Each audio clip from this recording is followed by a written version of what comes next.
talk to you about 3 kinds of exclusion and why tomorrow's cities cannot afford them. So I've lived in France for several years since the beginning of this century. And once when I was there, I was looking for some domestic help to come and clean the house once a week. So as is the system there, I searched for an agency which supplies people to do housework. And I landed there one morning.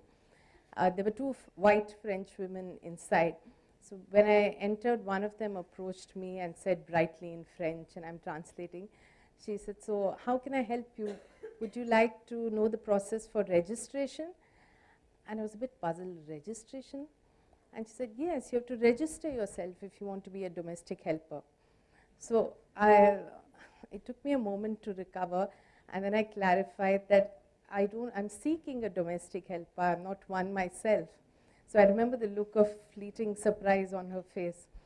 There was nothing in my dress to indicate that I was a poor migrant woman, but she had taken one look at my brown skin and assumed that I couldn't possibly be hiring a domestic helper, so I must be one myself. So this incident for me exemplifies the presumptions we have of the outsider, of the migrant. And but I was more amused than insulted because I thought she's a regular white person in a small French town with limited exposure, so it didn't really matter. But cut to a group of regular brown men in a small Indian town in 2015. So last year in our building society in Greater Noida, 3 African students from Congo and Cameroon took up rooms on rent. They're probably students here in one of the institutes in Greater Noida. So a few weeks later, the wise men of the Resident Welfare Association, the RWA, they convened a meeting whose main agenda was what to do about the Africans. And there was a lot of discussion on how to get them out from here and how soon there will be incidents of drugs and crime and which will threaten our peaceful existence. And so just as someone in France thought that an Asian woman must be a maid, a bunch of my Indian neighbors here thought that, continue to think that an African man is a scary creature who needs to be evicted from the premises. So apart from the right and wrong of this kind of thinking, the reason it cannot continue in the cities of tomorrow is that international migration is a very powerful trend in the 21st century. So in the year 2000, there were 173 million international immigrants. And then in the year 2010, there were 220 million international immigrants. And in the year 2015, the number of international migrants reached 244 million, out of which 20 million are refugees because of the war in Syria. So that's a 41% increase. So global mobility is clearly on the rise, and there's a phenomenal increase in global mobility in the past, since this century.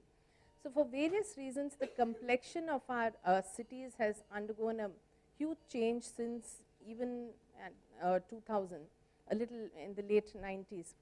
So when I went back to Grenoble, the town I used to live in France in 2013, I went there after a decade to live there again. So I found that the town had changed remarkably. So the ride on the tram used to be a sea of white faces. Now you can see among them several Africans, sometimes in their native colorful costumes, and you can hear a babble of tongues even on the street, and this is France. And in parts of them, parts of the town, you can hear more Arabic than French. You can sometimes even hear Urdu and Punjabi, and you understand conversations that you're not supposed to. So once I heard a Pakistani man telling his friend to cross over the border from the Italian side because it's easier, क्योंकि वहाँ पे checking कम होती है. And so, back in India here, in our very regular middle class building society here, apart from the Africans, there's a family from New Zealand. And in the local sports club here, I see a bunch of Korean kids who are playing basketball along with the others, who must be children of people working in Samsung and LG who have factories here. So my experience of living in 2 different countries across a decade, and across 15 years and also visiting several others is that the whole world is in each other's backyard. So who are you going to exclude and how many walls are you going to create? So global mobility is becoming more and more of the norm, and it's important that we reset our acceptability meter about who is the outsider and who isn't. So the next level of exclusion that I want to talk about is the rural from the process of urbanization. So India's urban population has been, as you've all heard all the time, there's a huge urbanization drive in India. So 28% of Indians used to live in cities in 2001. That number became 31% in 2011, but now until we reach 2030, there's going to be a huge jump in the number of urban Indians. And in 2030, even 600 million of them will live in cities. That will be 41% of the total population. And in 2050, finally, more than half of India will live in cities. 54% of them will be urbanized. So on what are these cities going to grow? They're not aerial or virtual cities, they're terrestrial cities, so you need land to grow. And where will the land come from? From where it always has, from agricultural land, from the farmer. And for so much urbanization to happen, you need lots of land. So till now the model has been that the government almost forcibly takes land from the farmer, sells it to a developer, and who builds an apartment complex or a mall on it, and constructs a wall around like a fortified to make it fortified, and gives it some glamorous name like Boulevard, Vista, Panorama, etc. And voila, you have a bit of urban development there. And planners in the government have somehow always excluded the village. They've let it remain as it is, while concentrating all their efforts on certain sectors which are marked for urbanization. So, but the trouble with this kind of model is that you have something like this, which is just pockets of urban development, urbanization in a rural milieu, while the villages continue to remain as they are in their, in their neglected state. So you have residential complexes which are nestled in golf courses amidst beautiful greenery, and right there you also have luxury spas and swimming pools and apartments costing millions of rupees. And right there in the same pin code just outside, you have something like this, which is drains, open drains with mosquitoes. These are photos of Nevada village and just outside JP Greens, just here near the city park. And look at this village, open drains all through, broken pavements, uncollected garbage. So the problem with this is that it creates a dichotomy between the rural and the urban in the same town. And it's very dangerous because over time it breeds a lot of resentment between the two worlds. You're creating two worlds in the same space. And this is not even about rich and poor, because some of the rural people can buy us salaried professionals many times over. But it's really about rural and urban.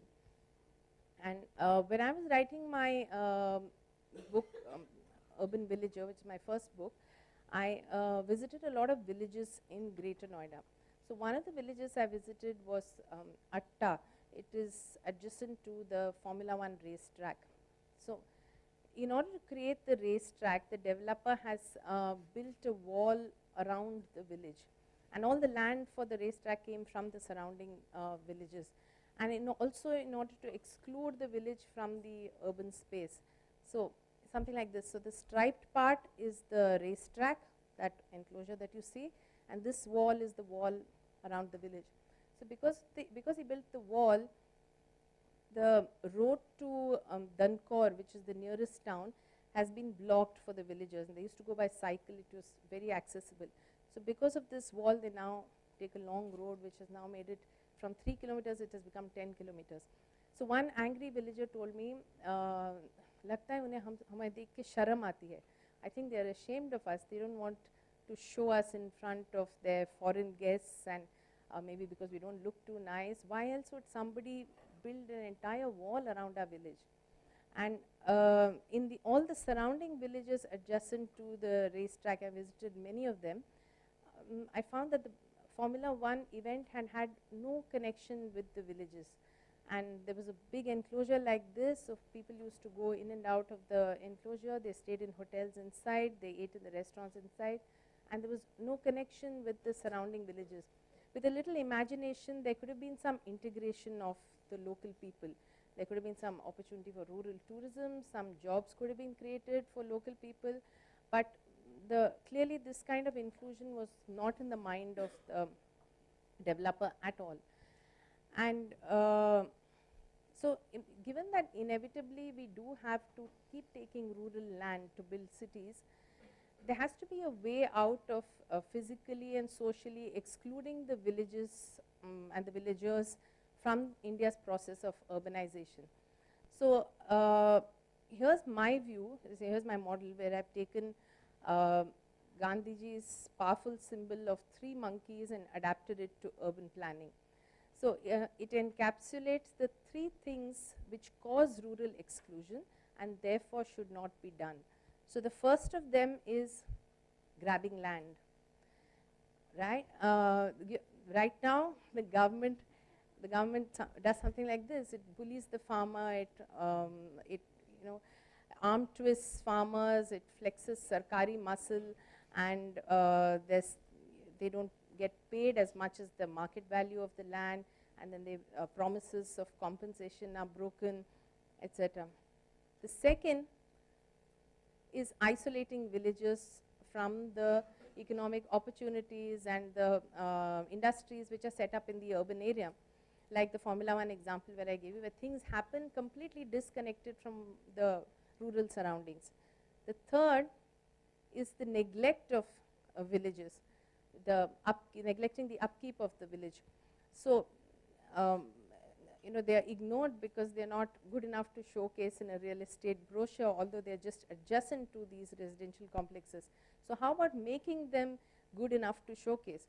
Grab, isolate, and neglect are the 3 actions which are done now and which should not be if we want to stop rural exclusion. So the model therefore becomes the GIN model, which I'm not sure is a name Gandhiji would have approved of. Last kind of exclusion I want to talk about is that of women from transport policies. So how the built environment affects the mobility of women is my research area, and it's a humongous topic, so I'm going to focus on just one aspect of it, which is the safety of women in public transport. It's a topic that resonates with many Indian women.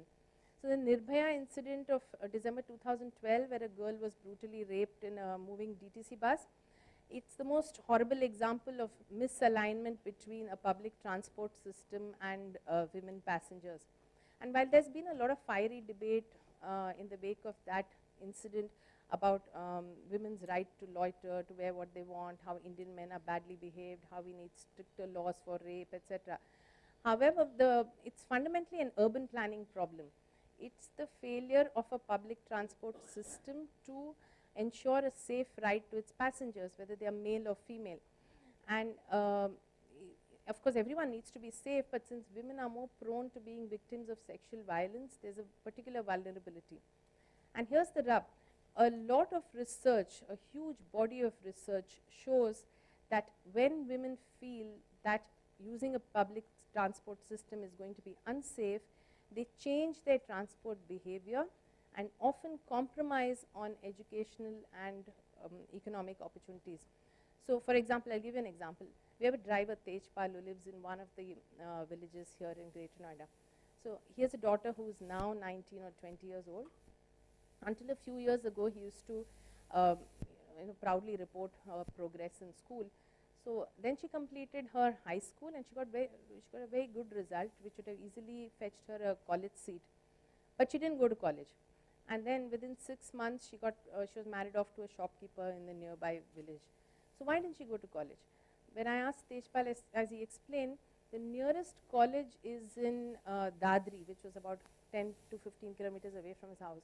And there was no safe way to go to college and come back for her. So there was a public transport bus, but there were mainly male passengers in it, and it just didn't seem like a prudent thing to do to send her by that. And the family didn't feel reassured that she would come back safely every evening. So it's not about social conditioning, it's not that he didn't want to send her, he did want to, he had supported her education throughout, but this is a very real practical problem. There is no bus, public transport bus, in which the young girls of the village who wanted to go to college could go safely and come back. And this is not just the story of one girl, it's the story of girls across villages and many cities in India. So the perception of risk while using public transport causes women to make many compromises.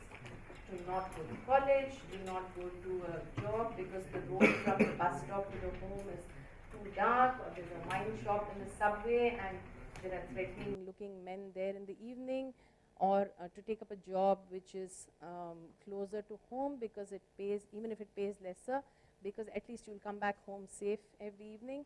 So there are, most Indian women have either made these compromises themselves or at least know people who have.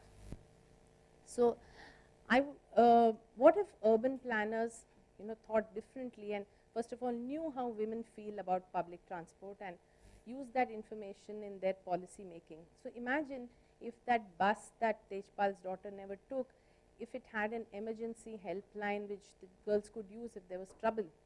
Or what if the bus stop had an electronic board which tells you when the next bus is going to come, so that the risk of waiting is not there. And what if the district administration ensured that bus stops were well lit, and there's some kind of regulation about the kind of shops that can be there around a bus stop, no wine shop, no beer bar kind of thing. And I think girls would feel a lot safer, for example, if there was a CCTV camera or a guard inside the bus, at least on the sensitive routes which young rural girls use to go to college. I would think with some imagination like this, if transport policies use their mind and awareness about women passengers to make these changes, a lot of families and girls would make very different decisions about their life. If they just knew that they could reach a place and come back using public transport safely. So cities, if they want to be sustainable, need to ensure and that the women passengers' ride is safe, because only then will they have a huge chunk of people who use public transport. And so to summarize, the three kinds of exclusion that cities of tomorrow cannot afford are the exclusion of migrants, the exclusion of the rural people from the process of urbanization, and thirdly, the exclusion of women from urban policies. So the city of tomorrow has to inevitably be an inclusive city, and designing an inclusive city has to happen in the mind first before it translates into a design on paper. Thank you.